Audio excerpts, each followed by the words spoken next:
था रास्ता, झूठ की दीवारों में घेरा था सारा। एक पुकार उठी भीतर से धीरे, टूटी हर उलझन, खुलने लगे तारे। सत्य की डोर थाम बढ़ता गया वो, भटके हुओं को समझाता गया वो। दिलों की मिट्टी में बीज जगा के नई सुबह का नाम सुनाता गया राह। सत्य का भेद बताने, सत्य स्वरूप लखाने, सबको सत्य तक पहुंचाने, वो आया सतयुग लाने, वो आया सतयुग लाने।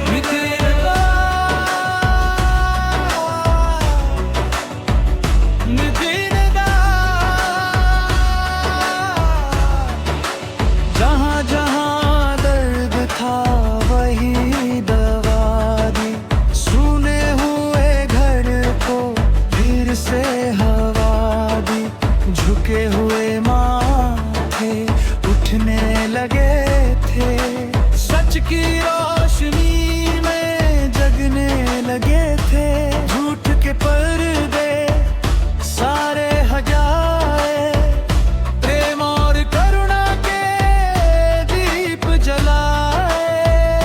नाम लिया जिसका डर मिट गया है, उसके कदमों से पथ बन गया है। सत्य का भेद बताने, सत्य स्वरूप लखाने, सबको सत्य तक पहुंचाने, वो आया सतयुग लाने, वो आया सतयुग लाने। नितिन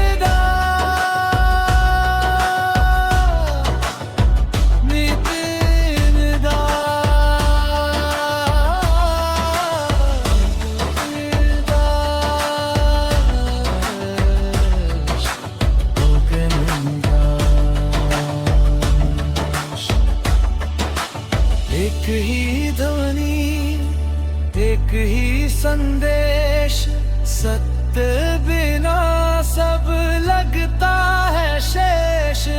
जो भी उसे पाए जीवन सवारे, अंधियारे मन में सूरज उगाए। सत्य का भेद बताने, सत्य स्वरूप लखाने, सबको सत्य तक पहुंचाने, वो आया सतयुग लाने, वो आया सतयुग लाने।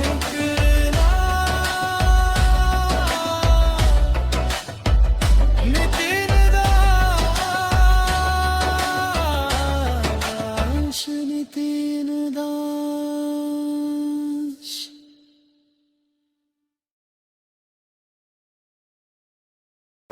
साहिबन की सतनाम। वो आज बाराबंकी में परम पिता परमात्मा के मूल ज्ञान का प्रचार प्रसार होने जा रहा है। बहुत बड़े भाग होते हैं उन जीवों के जो अपने पूरे जीवन काल में एक बार भी कबीर साहब के इस मूल ज्ञान को सुन पाते हैं। और उससे भी बड़े भाग होते हैं उन जीवों के जो इस मूल ज्ञान को थोड़ा सा भी समझ पाते हैं। क्योंकि सुनना आसान है, घंटा 2 घंटा सुन के चले गए, लेकिन इस ज्ञान को समझना बहुत मुश्किल है। ये जल्दी किसी के समझ में नहीं आता। क्यों नहीं समझ में आता? क्योंकि ये बहुत अटपटा ज्ञान है। वाणी भी कहती है, अटपट ज्ञान कबीर का, झटपट लखा न जाए, और जो इसको झटपट लखे तो सब खटपट मिट जाए। पहली बात तो ये जल्दी सुनाई देने में नहीं आता, जल्दी मिलता नहीं है, और मिल जाए तो समझ में नहीं आता, और अगर समझ में भी आ जाए, अंत में मैं पूछता हूँ ना किस किस को समझ में आया, तो हाथ तो सब खड़े कर देते हैं। समझ में आने के बाद भी ये जीव उसे धारण नहीं कर पाता। पूछते किसको समझ में आया, तो 100 में से 95 हाथ खड़े हो जाते हैं, हमें आ गया। और जब पूछो नाम दीक्षा कौन लेगा, 2 हाथ भी नहीं खड़े होते। यानी सच समझ में भी आ जाए तब भी उसे धारण करना बहुत मुश्किल है। उसे कोई बिरला ही धारण कर पाता है, ये सबके बस की बात नहीं है। हीरा किसे अच्छा नहीं लगता, सबको अच्छा लगता है, लेकिन खरीद कौन पाता है? लाखों में कोई बिरले। तो कह रहे हैं लाखन में कोई समझ न पई है, कोटि मध्य जानेंगे, कहें कबीर सुनो भाई साधो, हमें बिरले हंस पहचानेंगे। कहते हैं एक तो हमारा ज्ञान अटपटा है, ऊपर से हम अटपटे हैं, जल्दी समझ में नहीं आते। ये आदमी, ये इंसान हमें भी अपनी तरह एक जीव मान के बैठ जाता है कि कबीर साहब भी माँ के गर्भ से आए थे, खाया पिया था, बच्चे पैदा किए और चले गए। ऐसा कुछ भी नहीं है। आज इस सत्संग में इन गुप्त भेदों को समझाया जाएगा कि आखिर कौन है कबीर साहब, आखिर कौन है हमारे जगत गुरु, आखिर कौन है हमारे परमेश्वर, इसको अच्छे से समझाया जाएगा। तो आज का सत्संग शुरू करने से पहले परम पिता परमात्मा के नाम पे जयकारा लगाएंगे। बोलिए परम पिता परमात्मा की, सदगुरु बत्ती छोड़ कबीर साहिब की, सदगुरु मदनपति साहिब की, दीवान जवाहरपति साहिब की, सदगुरु राम सेवक साहिब की, सदगुरु वैरागपति साहिब की, कलीनापुर धाम की, सभी हंसों की, पंडाल में आए सभी भक्तों की, इनके माता पिता, इनके गुरुदेव की, इस गांव नगर बस्ती की, आज के आनंद की, सकल हंस को बंदगी, साहेब बंदगी सतनाम।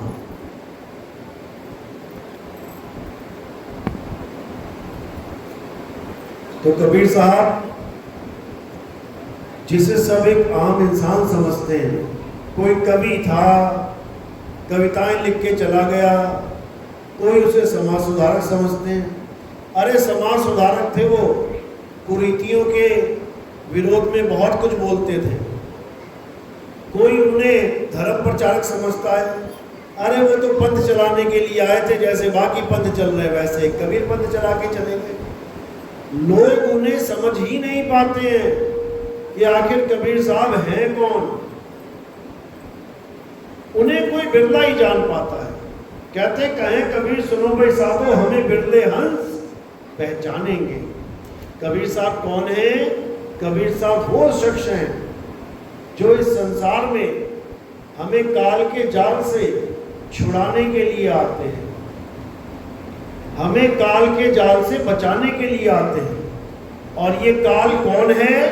ये काल हर धर्म में, हर जात में, जिसको हम शैतान कहते हैं, ये प्रसिद्ध है, प्रसिद्ध है। ये मुसलमान इसको शैतान कहते हैं, ईसाई भी इसको शैतान कहते हैं, हिंदू धर्म में भी आता है। अकाल मृत्यु वो मरे जो काम करे चंडाल का, और काल उसका क्या बिगाड़े भक्त है महाकाल का। यानी हिंदू धर्म में भी काल से बचने का उपाय बताया जा रहा है कि काल उसका क्या बिगाड़े जो भगत है महाकाल का। यानी अगर काल के जाल से बचना है, काल से बचना चाहते हो तो महाकाल के भगत बन जाओ, यानी भोले शंकर के भगत बन जाओ। लेकिन आप देखोगे कि महादेव के भगत भी, भोले शंकर के भगत भी, अभी कांवड़ यात्रा चलेंगी ना, अभी देख लेना, बरसात आने वाली है, हजारों लाखों करोड़ों की संख्या में लोग जाएंगे। और क्या होगा? सड़कों पे गलियों में कितने लोग मरे पड़े होंगे, एक्सीडेंट में मर गए, कोई कहीं दब के मर गया, भगदड़ में मर गया, मंदिर तक नहीं बख्शा जाएगा। मंदिर में महादेव के गए थे, वहां क्या हुआ? वहां जलजला आ गया, पानी का सैलाब आ गया। केदारनाथ में, सारे भगत मारे गए।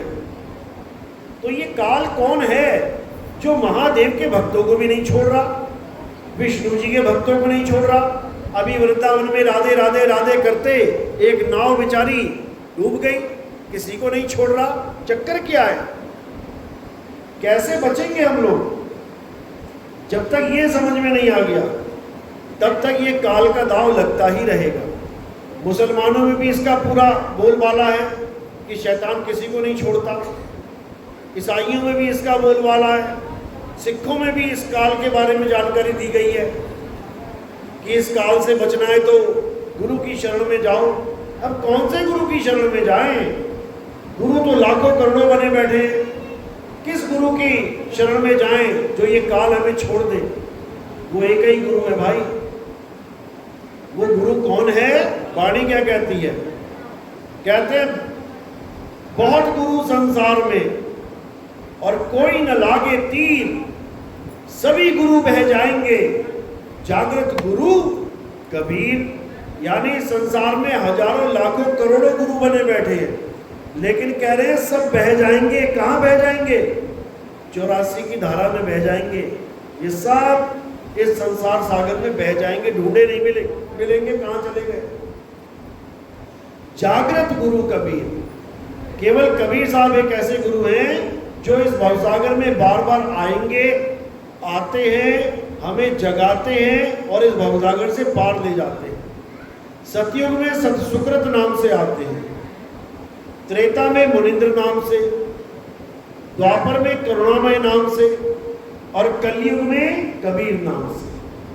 नाम जपवाने नहीं आते कि मेरा नाम जपो, बोलो सतसुकृत सतसुकृत, बोलो मुनिंद्र मुनिंद्र मुनिंद्र, बोलो करुणामय करुणामय, बोलो कबीर कबीर। ऐसा करने नहीं आते वो। जैसे बाकी गुरुओं ने भगवान के नामों को एक जाप का विषय बना दिया। अरे नाम रखा जाता है पहचान के लिए। आप इतने सारे लोग बैठे हो, आपकी पहचान के लिए एक नाम रख दिया गया। ये विजय है, ये सूरज है, ये धीरज है, ये फलाना, ये ढिकाना है। केवल पहचान के लिए कि इतने लोगों में से अगर किसी एक को उठाना हो तो कैसे उठाएंगे? अब मैं कहूँ हे आदमी उठ जा, तो आदमी तो सारे ही हैं। हे औरत उठ जा, औरत तो सारी हैं। इसलिए एक नाम दे दिया गया कि भाई ये नाम का आदमी उठ जाए। वो भी 4-5 निकल जाएंगे यहाँ पे एक ही नाम के। उसमें भी आगे जात बना रखी है, धर्म बना रखा है। सूरज मिश्रा नहीं, सूरज सिंह नहीं, सूरज वर्मा नहीं, सूरज शर्मा, वो भी बांट रखा है आगे से आगे। सूरज नाम के 10 लोग हैं, लेकिन वर्मा शर्मा में वो भी चढ़ जाएंगे। अगर 2 वर्मा भी आगे तो पिता का नाम देख लिया जाएगा कि इस पुत्र इसका, उसकी बात चल रही है। तो ये नाम केवल पहचान के लिए है, लेकिन अज्ञानियों ने क्या कर दिया? भगवान का नाम जपो। अरे दशरथ ने राम जी का नाम रखा था पहचान के लिए, नाम जपने के लिए थोड़ी रखा था। कृष्ण जी का नाम रखा था उनकी माता पिता ने पहचान के लिए, जपने के लिए थोड़ा ही रखा था। जपने वाला काम तो इन लोगों ने करवा दिया अज्ञानियों ने कि भगवान का नाम जपो। भगवान का नाम जपने से कुछ नहीं होगा। भगवान को प्राप्त कैसे करें वो जानो।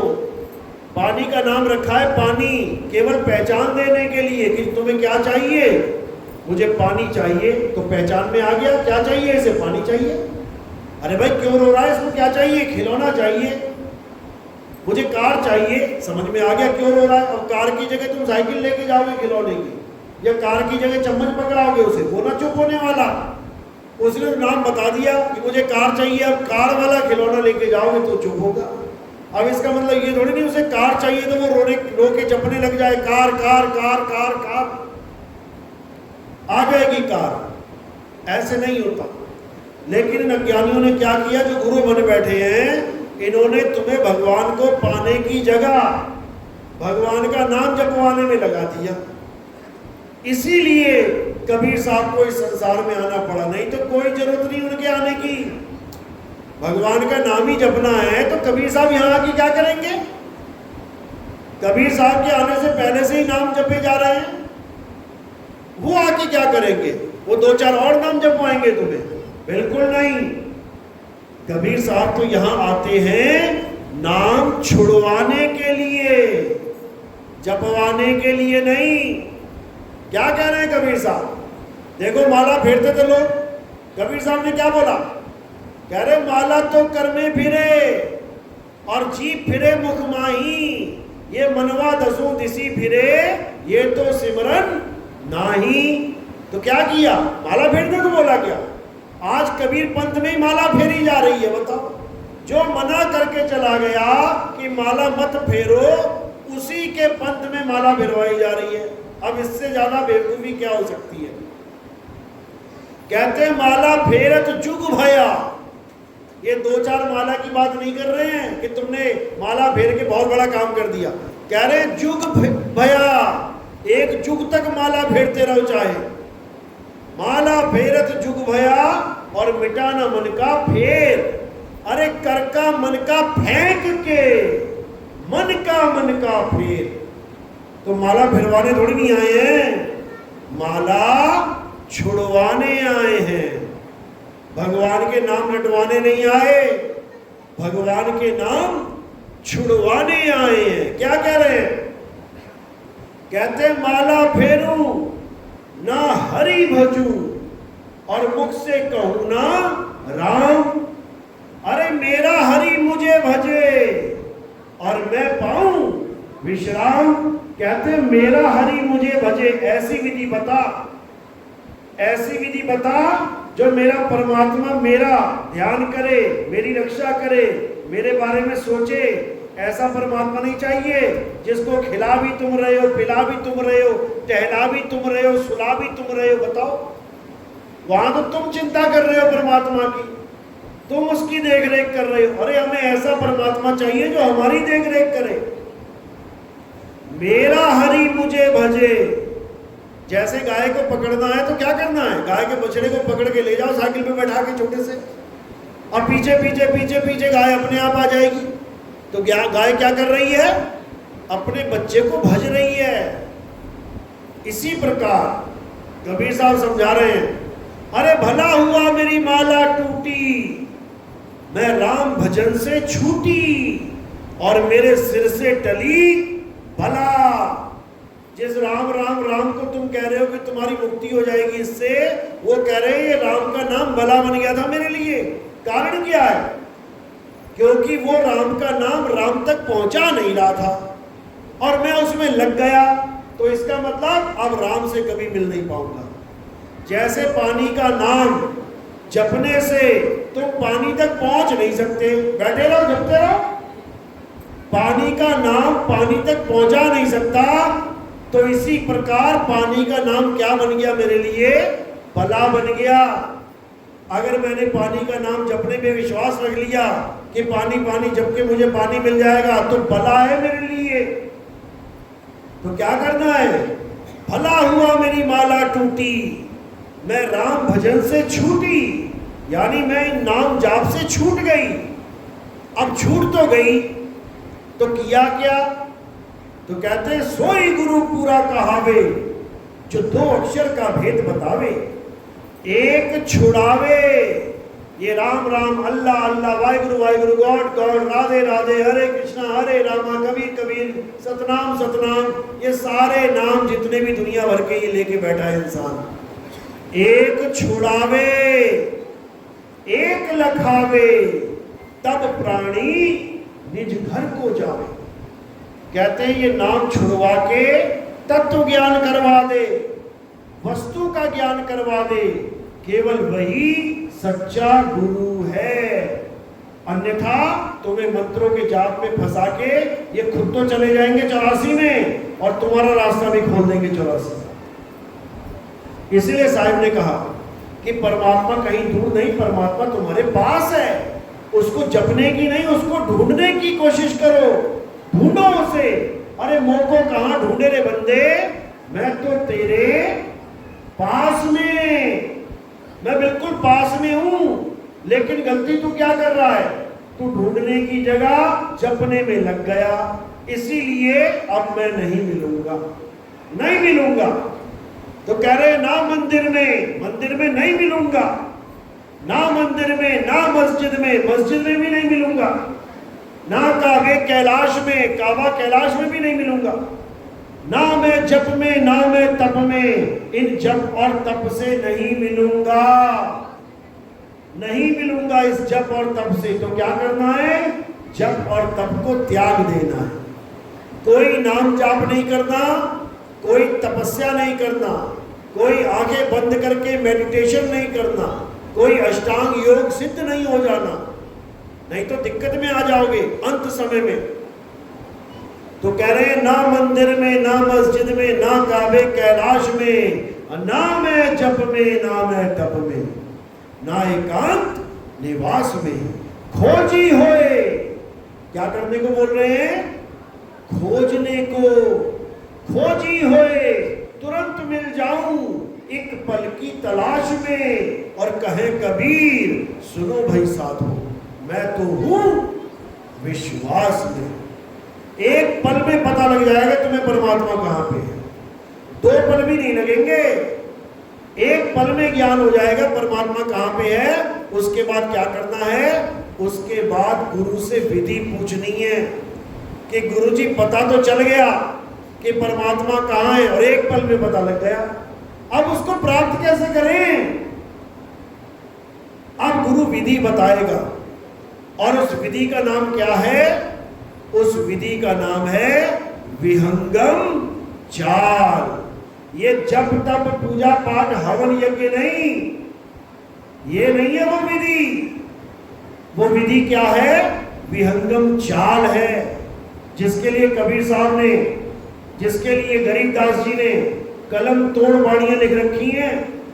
गरीबदास जी समझा रहे हैं, अरे सतगुरु के लक्षण कहूं अचल विहंगम चाल, और हम अमरापुर ले गए ज्ञान शब्द सरगाल।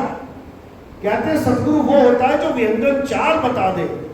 इसी विहंगम चाल को जहाज की चाल बोला गया।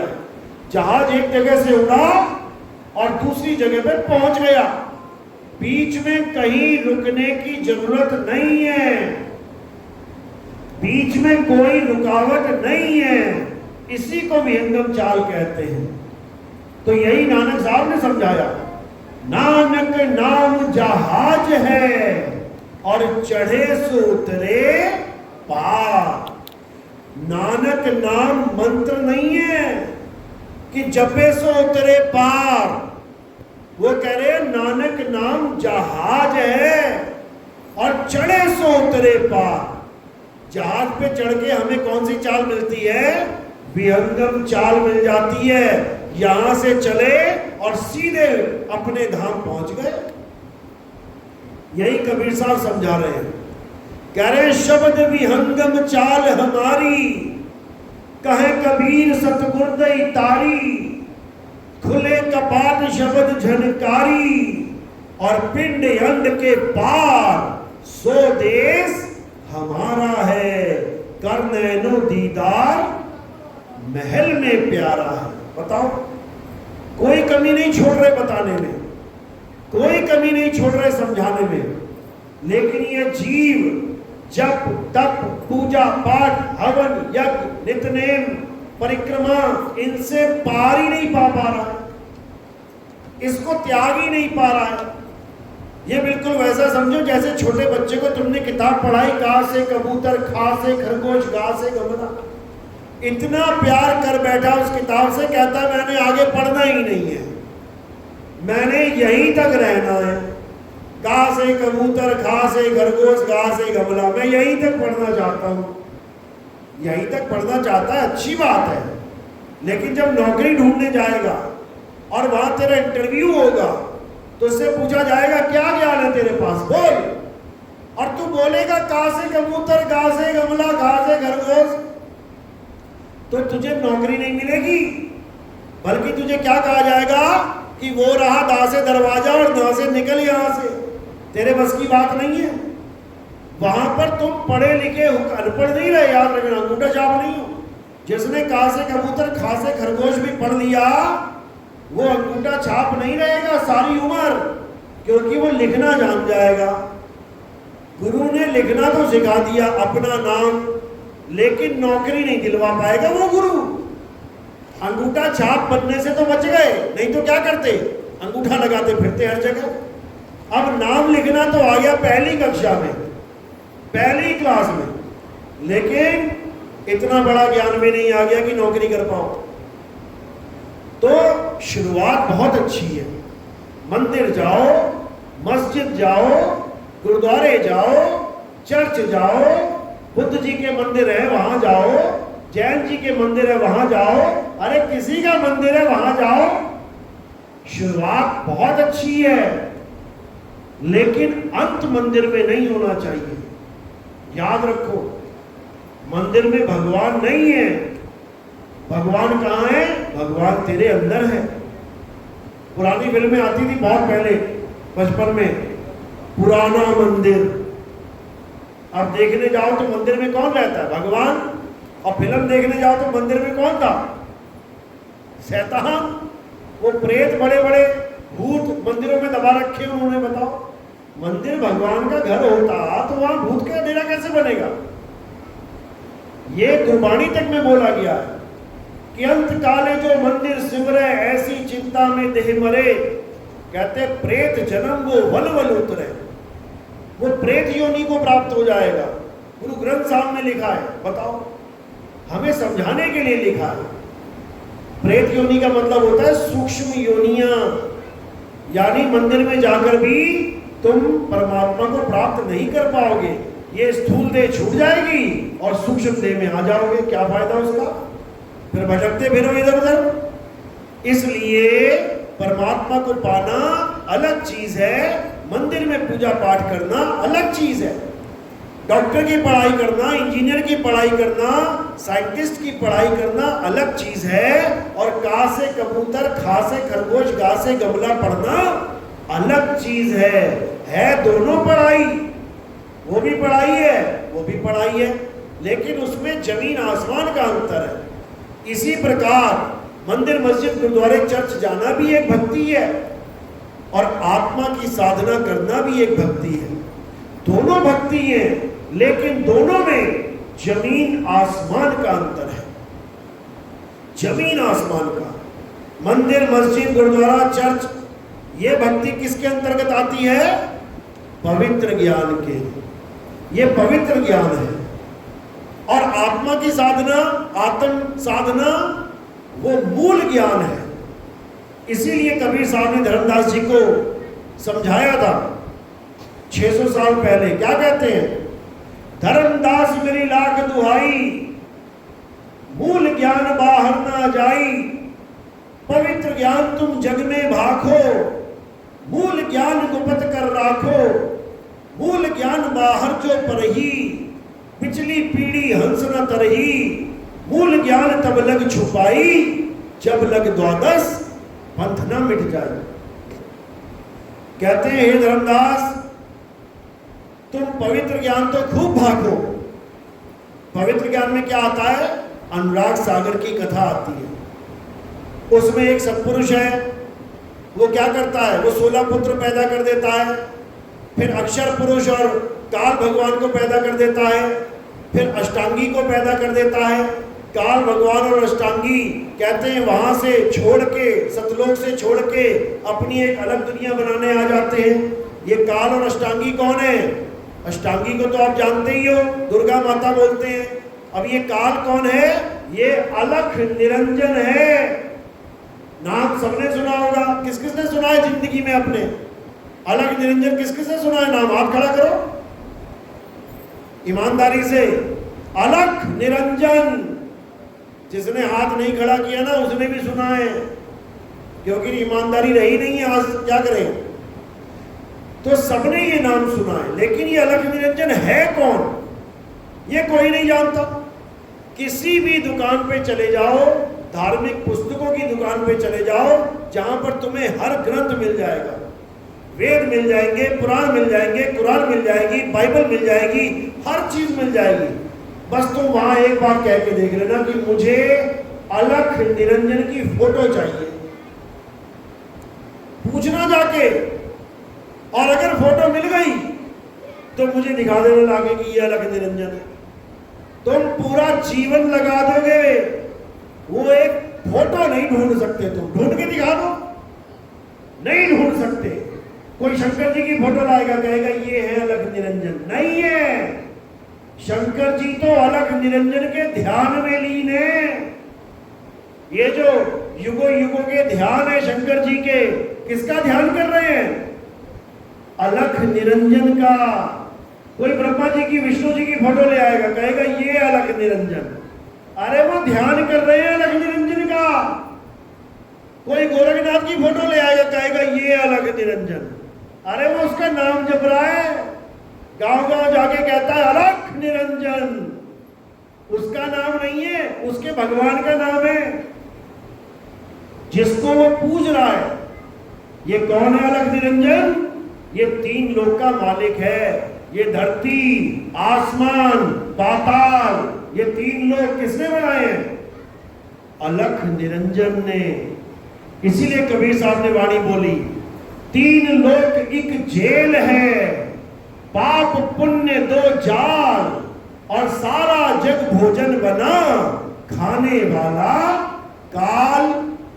कबीर साहब कह रहे तीन लोक में जो कुछ भी पैदा हो गया वो काल भगवान का ग्रास है। तुम्हारे बच्चे काल भगवान की खुराक है। जो तुम्हारे घर के अड़ोसी पड़ोसी मर रहे हैं, माँ बाप मर रहे हैं, पिता मर रहे हैं, कौन है ये लोग? ये उसका ग्रास है। चलती हुई बस में एक्सीडेंट हो गया, 50 लोग मर गए, क्या हेडलाइन आती है? 50 लोग काल का ग्रास बन गए। कौन है ये काल? अखबार वाले भी काल काल काल छाप रहे हैं, गुरु ग्रंथ वाले भी काल काल काल, 1000 बार काल के बारे में जिक्र है। हिंदू धर्म में भी काल काल काल चल रहा है, काल उसका क्या बिगाड़े भक्त है महाकाल का। हर जगह बुद्धिस्ट में भी काल काल काल चल रहा है, मुसलमानों में भी चल रहा है। लेकिन ये है कौन?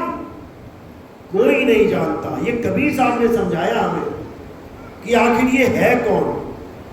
कबीर साहब कहते हैं, काल काल सब कोई कहे, और काल न चीने कोई, जितनी मन की कल्पना, ये काल कहावै सोए। ये काल कहां बैठा है? सबके अंदर बैठा हुआ है, सबके अंदर। और उसे क्या कहते हैं जो सबके अंदर बैठा है? उसे मन कहते हैं। मन, मन का तो नाम सुना है ना? अरे गुलाम हो, मन के नाम कैसे नहीं सुना होगा? मन को भगवान बना दिया तुमने, और उसी भगवान की गुलामी कर रहे हो। कबीर साहब क्या समझा रहे हैं? मन जाता है तो जाने दे, तू थाम के राख शरीर, और उतरा पड़ा कमान से, क्या कर साके तीर। सुबह से लेके रात तक हम क्या कर रहे हैं? किसकी गुलामी कर रहे हैं? मन की। अब कोई कहेगा मैं तो नहीं करता, सुबह से शाम तक करता है। कैसे? सुबह मम्मी उठाती है, उठ जा बेटा स्कूल जाना है, बेटा उठ जा, बेटा ना उठता। अरे बेटी उठ जा, उठ जाओगी मम्मी, मन नहीं कर रहा उठने का। कौन नहीं कर रहा? मन नहीं कर रहा। यही पकड़ना है इसको। मन नहीं कर रहा इसलिए नहीं उठ रही हूं, और जैसे ही मन करेगा उठने का, एकदम उठ के तैयार। तो किसकी गुलामी की? मम्मी की कि मन की? मन की। अब गए, साबुन लगाया, बाथरूम में नहाने गए, कौन सा साबुन लगाया? 1000 साबुन थे मार्केट में, कौन सा उठा के लेके आए थे? मनपसंद। अच्छा, मनपसंद। पसंद भी अपनी नहीं, किसकी? मन की। फिर गए पूजा करने, अगरबत्ती लेके आए, कौन सी लेके आए थे? जो तुम्हारे मन को पसंद आई, खुशबू सूंघ सूंघ के, हाँ ये अच्छी है। किसको पसंद आई? मन पसंद। उसके बाद 50 कपड़े पड़े, कौन से उठा के पहन रहे हो? मन पसंद। खाना खा रहे हो, बेटा चाय लाऊं कि दूध लाऊं? मम्मी चाय ले आओ। मन नहीं कर रहा दूध पीने का। अच्छा, मन क्या कर रहा है वो करना है, और मन क्या नहीं करना वो नहीं करना है। तो किसके गुलाम हो गए? मन के। ये मन ही अलख निरंजन है। सबको गुलाम बना रखा है इसने, सबको। और इस मन का स्वरूप क्या है? ये ज्योति स्वरूप है। तुम्हारे माथे पे टीका लगाया जाता है, लाल लाल सा, हिंदू धर्म में। मुसलमानों में एक बिंदी लगाई जाती है लाल लाल सी। क्यों लगाई जाती है? वो लाल तो कई तरह की बना दी इन्होंने, मैचिंग साड़ी के साथ मैच करवाती है बिंदी कौन सी चाहिए। लेकिन शुरुआत उसी चंदन के टीके से, उसी लाल चंदन के टीके से हुई है। ये क्यों लगाते हैं? क्या फर्क पड़ गया यहां लगाने से? यहां क्यों नहीं लगा दिया? यहां क्यों नहीं लगा दिया? यही क्यों लगा रहे हैं? बिंदी यहां क्यों लगाई? यहां क्यों नहीं लगा दी बिंदी? यही क्यों लगा रहे हैं? यहां लगा दे, यहां भी लगा दे। यहां क्यों लगाई गई है? ज्यादा सुंदर लग रही हो। यहां इसलिए लगाई जाती है भाई क्योंकि अलख निरंजन के रहने का स्थान कहां है? यहां है। यहीं बैठा है वो महाराज, तीन लोक का मालिक और भोले शंकर जैसे महातपस्वी। कहां ध्यान लगा के बैठे हैं? आंखें बंद करके कहां है ध्यान उनका? यही है। यही तीसरी आंख खुलती है उनकी। समझ लो, यही एक ज्योति प्रकट होती है। उसी टीके के रूप में एक ज्योत प्रकट कर दी गई कि भगवान कहां बैठे हैं? यहां बैठे हैं जी। समझो, इसी को कबीर साहब ने समझाया। नानक साहब की वाणी क्या कहती है? मन तू ज्योत स्वरूप है, अपना मूल पहचान। यानी मन क्या है? ज्योति के स्वरूप का है। लेकिन तुम्हें ज्योति की पूजा नहीं करनी है, तुम्हें अपना स्वरूप पहचान, तुम्हें अपना सत्य स्वरूप जानना है कि तुम्हारा स्वरूप क्या है। ज्योत स्वरूप तो मन हो गया। कबीर साहब कह रहे हैं, अरे ज्योत स्वरूपी अलख निरंजन, ये धरता ध्यान हमारा। बता दिया साहिब ने कि ये ज्योत स्वरूपी कौन है? मन है। लेकिन आत्मा का ध्यान यानी आत्मा से अरदास करता है। इसको क्या चाहिए? खुद नहीं ला सकता। तुम्हारा मन कर रहा है दारू पीना है, ये जाके बोतल लाके दिखाए? नहीं ला सकता। ये आत्मा से अरदास करेगा, तुम्हें बेवकूफ बनाने की कोशिश करेगा। दारू चाहिए, दारू चाहिए, दारू चाहिए। और तुम क्या करोगे? ताकत दे दोगे शरीर को, चलो जी ले ही आते हैं। मन कह रहा है ला नहीं सकता, और तुम ला सकते हो ताकत देके। लेकिन तुमने मन को रोका नहीं और तुम उसके गुलाम बन के दारू लेके आ गए। इसी को बोला गया है कि मन जाता है तो जाने दे। मन कर रहा है ठेके पे चला जाऊं, उसको क्या चला जा घूम के आ जा, देख ले कौन कौन सा ब्रांड पड़ा है वहां पे। लेके नहीं आ सकता। मन जाता है तो जाने दे, तू थाम के रख शरीर। तू कौन है? किसको बोल रहे हैं? मन तो चला गया दारू के ठेके पे। तू कौन है? जीवात्मा।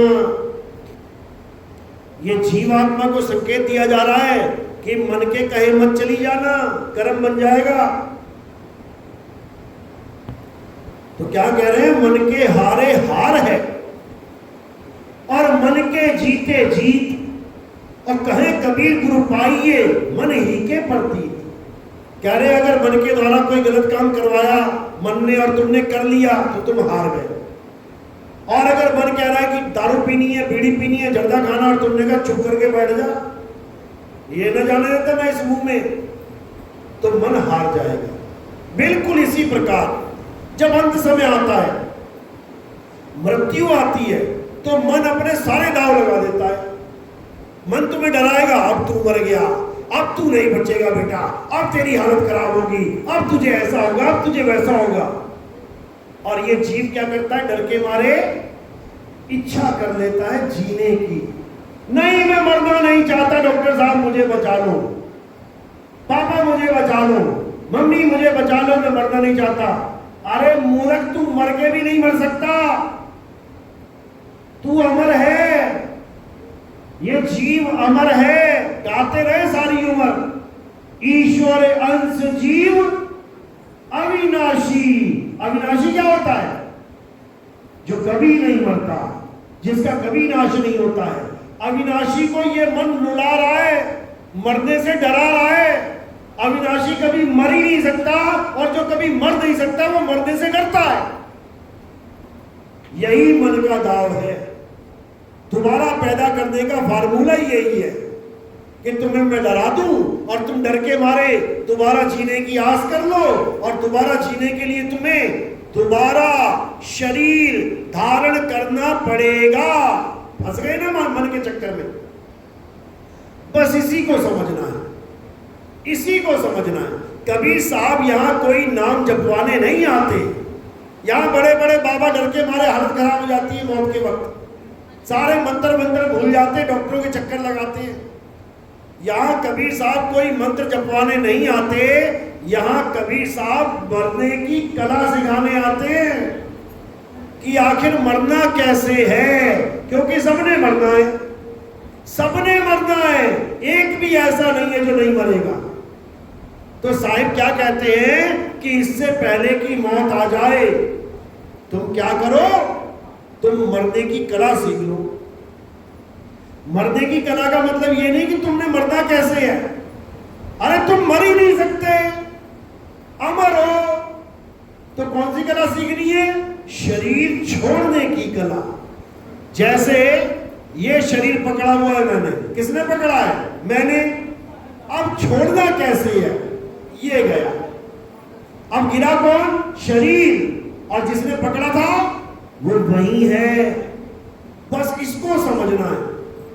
जो इसे समझ जाएगा वो शरीर को छोड़ना सीख जाएगा, और जो शरीर को छोड़ना सीख जाएगा वो समझ जाएगा कि अब इस जेल से मैं निकल गया हूं। ये जेल कौन सी है? ये है 5 तत्व, 25 प्रकृति, 3 गुणों की जेल। और इस जेल में कौन कौन फंसा है? सारे जीव फंसे हुए हैं। ये ऐसा पिंजड़ा है जिसको तोता लेके घूम रहा है, इसलिए तोता अपने आप को समझ नहीं पाता और इस जेल को अपना स्वरूप मान लेता है। उस वाले पिंजड़े में तोता उड़ नहीं पाता, पिंजड़े में फंसा रहता है, इसलिए उसको लगता है मैं बंधन में हूं। जैसे ही एक दरवाजा खुलेगा फुर्र करके उड़ जाएगा, दोबारा घुसेगा नहीं उसमें। घुसा के देख लेना, एक बार तोते को उड़ा के घुसा के देख लेना, अरे पूरा जन्म दरवाजा खोल के रख लेना, दोबारा ना घुसेगा उसमें वो। क्योंकि उस तोते को समझ में आ जाता है कि बेटा ये जेल है, और एक बार जेल से निकला वापस ना आता वो। लेकिन इस तोते का क्या हाल है? ये तोता जेल को ही अपना स्वरूप मान बैठा है, अपना तो ज्ञान ही नहीं है इसे। तोते को पिंजड़ा छोड़ते वक्त खुशी होती है कि दुख? जो तोता पाल के रखे हो उसको छोड़ के देखना, इतने खुशी में उड़ता जाएगा, इतनी फास्ट उड़ेगा तुम पकड़ नहीं पाओगे उसको। और ये तोता जब पिंजड़ा छोड़ने का टाइम आता है तो क्या करता है? ये खुश होता है कि रोता है? ये रोने लग जाता है, क्योंकि इसको पता ही नहीं है कि मैं पिंजड़ा छोड़ रहा हूं कि मैं मर रहा हूं। इसको समझ में ही नहीं आता कि पिंजड़ा छोड़ते वक्त मैं जीऊंगा कि मरूंगा। वो सोचता है पिंजड़ा मरेगा तो मैं भी मर गया। बस यही अज्ञान है। कबीर साहब हमें पिंजड़ा छोड़ना कैसे है ये समझाते हैं। क्या कह रहे हैं? अरे मरता मरता जग मुआ, मरना जाने ना कोई, और ऐसी मरनी जो मरे और बहुर न मरना होए। जैसी मरनी मैं तुम्हें सिखा रहा हूं कैसे मरना है, अगर ऐसे मर गए यानी ऐसे शरीर को छोड़ दिया, उसके बाद तुम्हें शरीर कभी धारण करना ही नहीं पड़ेगा, तुम्हारी मुक्ति हो जाएगी। और रहोगे कहां? अपने असली धाम में, अचल धाम में। तो कबीर साहब यही समझा रहे हैं, जिस मरने से जग डरे मेरे मन आनंद। कितना आनंद आएगा? जितना उस तोते को आ रहा है। पिंजड़ा छोड़ते वक्त जितना उस तोते को आनंद आ रहा है, इससे भी ज्यादा आनंद आएगा तुम्हें, अगर मेरे कहे के अनुसार ऐसे शरीर छोड़ दिया तो कह रहे जिस मरने से जग डरे मेरे मन आनंद, और मरने पर ही पाइए पूर्ण परमानंद। पूर्ण परमानंद यानी तुम्हें वो निज धाम मिल जाएगा जहां पर सत्य चित्त आनंद भगवान बैठा हुआ है। ये कोई भगवान नहीं है, ये तुम्हारी अवस्था का नाम है। अभी कौन सी अवस्था में हो? जीव अवस्था में। उसके बाद पहुंच के कहां पहुंच जाओगे? सतचित आनंद अवस्था में। सतचित आनंद क्या होता है? सत यानी आत्मदेव, चित यानी जो तुम्हारा चित संसार में फंसा हुआ था, अब कहां जा गया? आत्मदेव के चरणों में पहुंच गया। तो क्या बन गया? सत चित। अब वहां पहुंच के क्या मिलेगा? आनंद ही आनंद। तो क्या नाम बन गया? सत चित आनंद। बोलिए सच्चिदानंद भगवान की। भगवान नहीं है ये, अभी समझाया, भगवान नहीं है ये, तुम्हारा स्वरूप ज्ञान है। अगर इसकी जय करनी है तो पहले खुद की जय करो। गाते ना, दूसरों की जय से पहले खुद की जय करें। कैसे करेंगे खुद की जय? अपने नाम की जय करे लगाने है क्या? अपने स्वरूप को पाना है। जब अपने स्वरूप को पालोगे तो तुम ही सच्चिदानंद हो जाओगे। बोलिए सच्चिदानंद भगवान की। हाँ, थोड़ी आवाज कम है लेकिन है बीच बीच में। तो अपने स्वरूप को जानना है। मन तू ज्योत स्वरूप है, अपना मूल यानी अपना स्वरूप पहचान। और कैसे पहचानेंगे अपना स्वरूप? जब हमारे जीवन में भेदी गुरु आ जाएगा। भेदी गुरु क्या करता है? हमें हमारा ही भेद बता देता है। किसी भगवान की पूजा नहीं करवाता वो।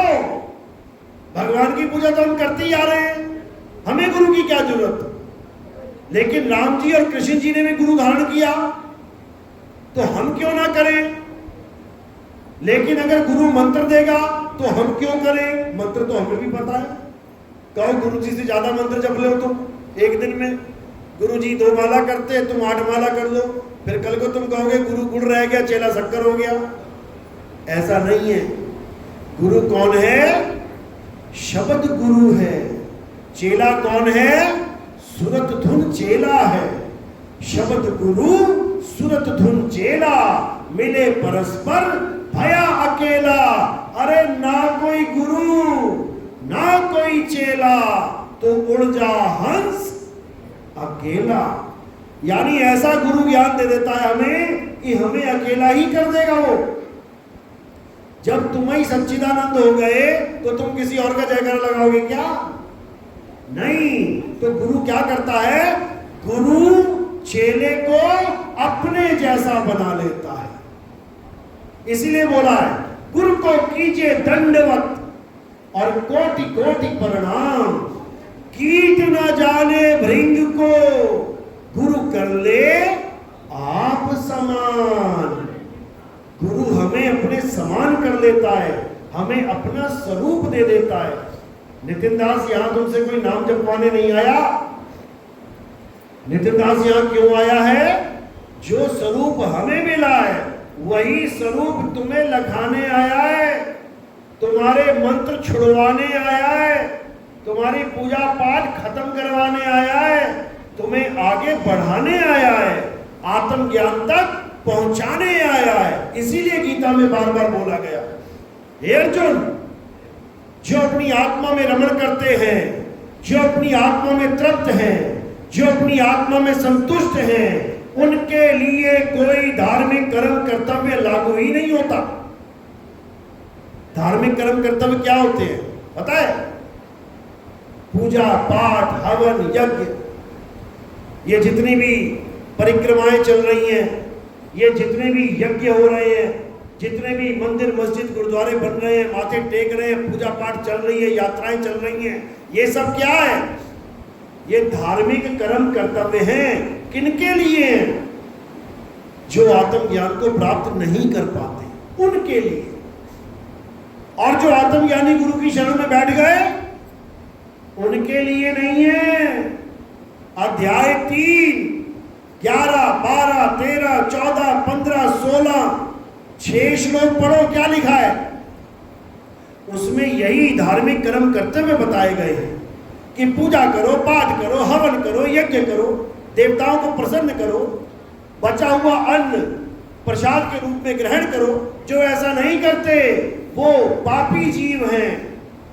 अब यहां तक तो बोल दिया, यहां तक तो खूब प्रचार कर दिया सबने, ये सब करो करो करो, ये सारे धाम खुल गए, वृंदावन धाम, अयोध्या धाम, ये धाम वो धाम, सारे धाम खुल गए। आगे नहीं बता रहे। अध्याय 3 का 11, 12, 13, 14, 15, 16 तो समझा रहे हैं, लेकिन 17 पे आके सबका ज्ञान शून्य हो जाता है। 17 में क्या बोला गया? किंतु, यानी सारे धार्मिक कर्म कर्तव्य बता भी दिए और साथ में किंतु भी लगा दिया। किंतु मतलब क्या होता है? लेकिन। लेकिन बहुत खतरनाक शब्द होता है भाई साहब। लेकिन जीती बाजी को हरा देता है, बाजी पलट देता है। लेकिन तुम कह के देख लो किसी से, अरे भैया 1 लाख रुपया चाहिए, अरे तो क्या हुआ, चाहिए, मैं जरूर दे देता। लेकिन मतलब बेटा अगना मिलने वाला, अरे भाई साहब 4 लड़के आ जाओ, जरा लड़ाई होगी है मेरी, अरे अभी आ जाऊंगा मैं। लेकिन मतलब अब नहीं आ सकता वो। लेकिन का मतलब रुकावट के लिए खेद है। इसी प्रकार सारी पूजा पाठ 11 से लेके 16 तक निपटा दी गई। लेकिन किंतु जो अपनी आत्मा में रमण करते हैं, जो अपनी आत्मा में तृप्त हैं, जो अपनी आत्मा में संतुष्ट हैं, उनके लिए कोई धार्मिक कर्म कर्तव्य लागू ही नहीं होता। समझो, लागू ही नहीं होता। यानी एक कानून है जो हम सब पे लागू किया गया है। हिंदू है तो मंदिर जाओ, मुस्लिम है तो मस्जिद जाओ, बुद्धिस्ट है तो बुद्ध जी के मंदिर में जाओ, ईसाई है तो चर्च जाओ, सिख है तो गुरुद्वारे जाओ। ये हमारे ऊपर एक कानून लागू किया गया है। लेकिन किस पे ये कानून लागू नहीं होता? जो आत्मा का ज्ञान प्राप्त करते हैं। इसीलिए कृष्ण जी बार बार समझा रहे हैं कि हे अर्जुन, उसकी पूजा मत कर जो जलने से जल जाए, जो काटने से कट जाए, जो मारने से मर जाए, उसकी पूजा मत कर। जो तोड़ने से टूट जाए उसकी पूजा मत कर। जो पानी से गल जाए उसकी पूजा मत कर। तो किसकी पूजा करें? उसकी कर जिसके लिए बोला नैनम छिन्दन्ति शस्त्राणि, नैनम दहति पावका, न चैनम क्लोदन्तापे, न शोषति मारुता। हे अर्जुन, ये आत्मा, इसे कोई शस्त्र के द्वारा काटा नहीं जा सकता, इसे अग्नि के द्वारा जलाया नहीं जा सकता, इसको वायु के द्वारा सुखाया नहीं जा सकता, इसको जल के द्वारा भिगाया नहीं जा सकता। ये अजन्मा है, ना तो कभी इसका जन्म होता है और ना ही कभी इसकी मृत्यु। अगर अखिल ब्रह्मांड में कुछ सत्य है तो केवल आत्मा ही सत्य है, और उसी सत्य को धारण करना धर्म कहलाता है। हमारा धर्म क्या है? हमारा धर्म आत्मा को धारण करना है। इसी को सत्य सनातन धर्म कहते हैं। इसी को अध्याय 2 24वें श्लोक में समझाया गया। हे अर्जुन, ये आत्मा अछेद्य है, ये आत्मा अशोष्य है, ये आत्मा अदाह है, ये आत्मा अचल है, ये आत्मा सदा स्थिर रहने वाली है। ये चलती फिरती नहीं है कि आज अयोध्या में है तो कल केदारनाथ पहुंच गई और तो कल बद्रीनाथ पहुंच गई। ये चलने वाली आत्माएं इसकी बात नहीं कर रहे हैं, अचल की बात चल रही है। हे अर्जुन, ये आत्मा अचल है, सदा स्थिर रहने वाली है। ये आत्मा पुरातन है। पुरातन यानी सबसे पुरानी।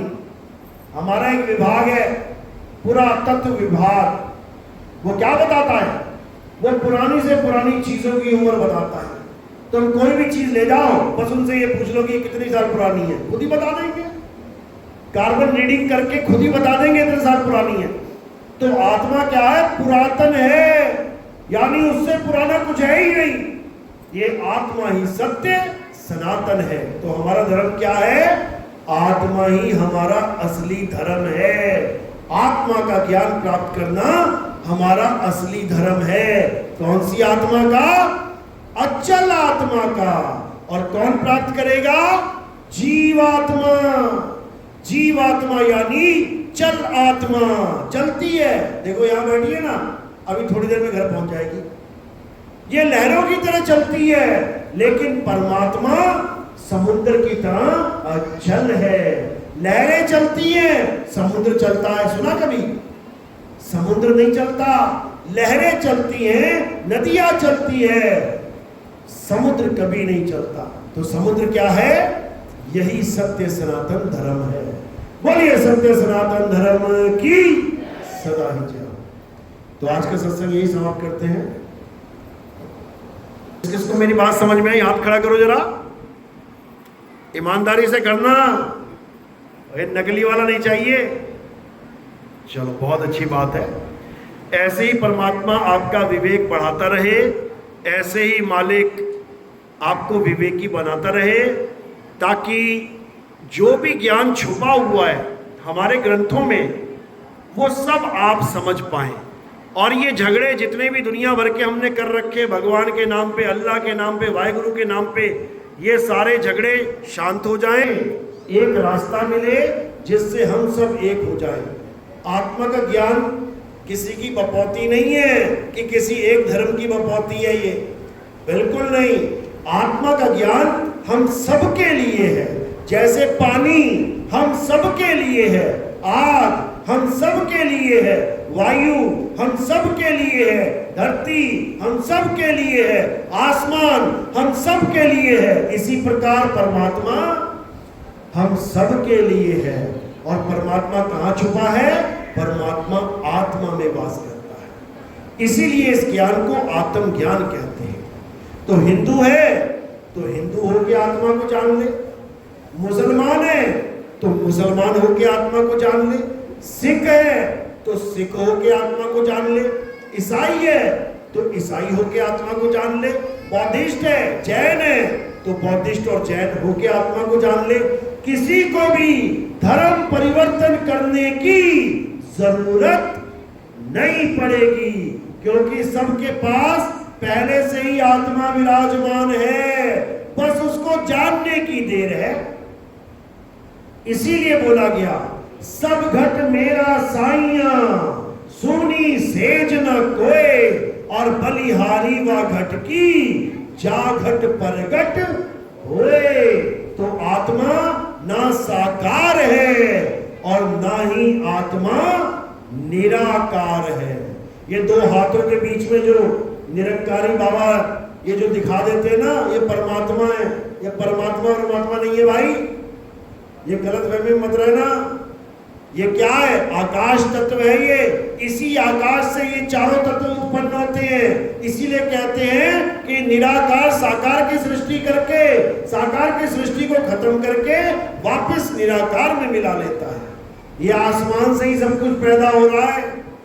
तुम्हारे और हमारे बीच में ये आसमान है, आत्मा नहीं है। आत्मा बिल्कुल अलग चीज है। आत्मा का ज्ञानी इन दोनों से, साकार और निराकार दोनों से अलग ज्ञान देता है। इसलिए ना तो निराकार और ना साकार, इन दोनों में नहीं उलझना है। तो कह रहे कोई सरगुण में रीझ रहा और कोई निर्गुण ठहराए, अटपट चाल कबीर की, मुंह से कहीं ना जाए। तो ये ज्ञान बड़ा अटपटा है, लेकिन इसको लगातार सुनोगे तो ये अटपट ज्ञान झटपट समझ में आने लग जाएगा। एक बार में नहीं आएगा, ये बार बार सुनोगे, बार बार सुनोगे। तलवार में धार लगती है तो क्या एक बार ऐसे और एक बार ऐसे करके हो जाएगा काम? क्या करना पड़ेगा?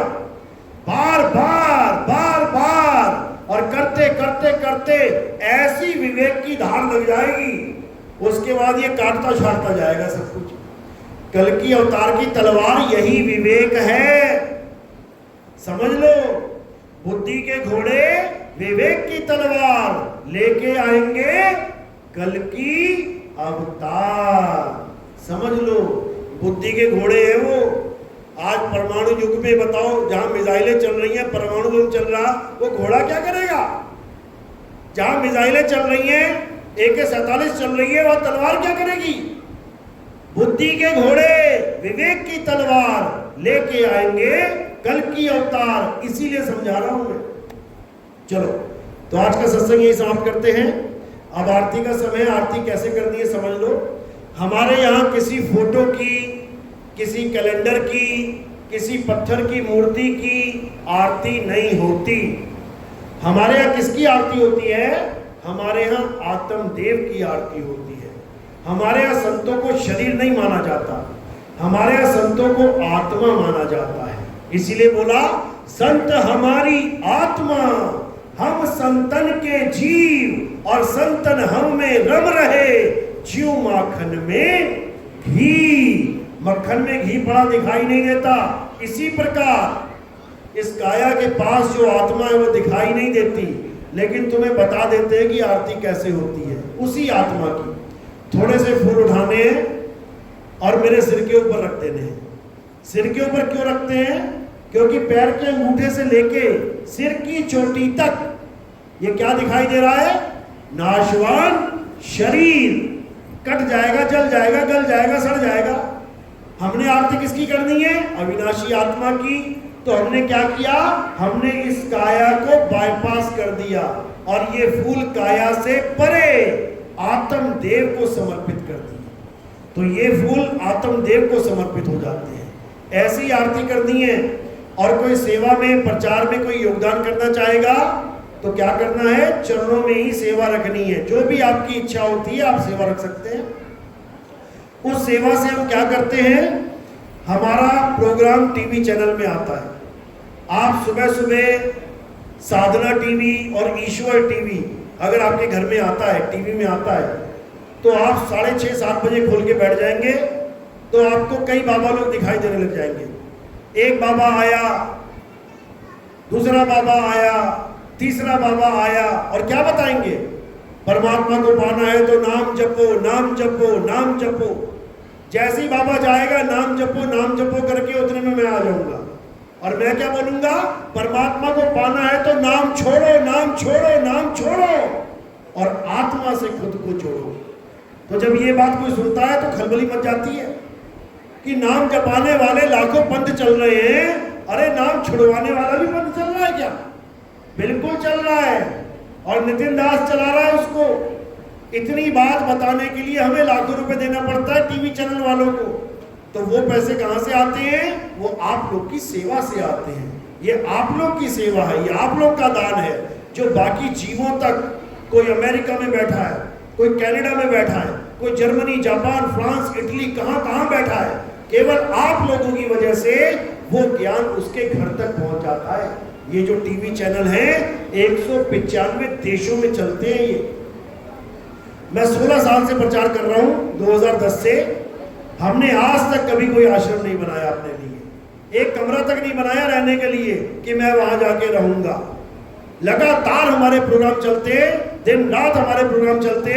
एक दिन में 3-3, 4-4, 5-5 जिले भी कवर किए हैं हमने। लगातार चल रहे हैं। समझो क्यों? ताकि मालिक के जीवों तक ये संदेशा पहुंच जाए, क्योंकि अभी बहुत खतरनाक समय आने वाला है।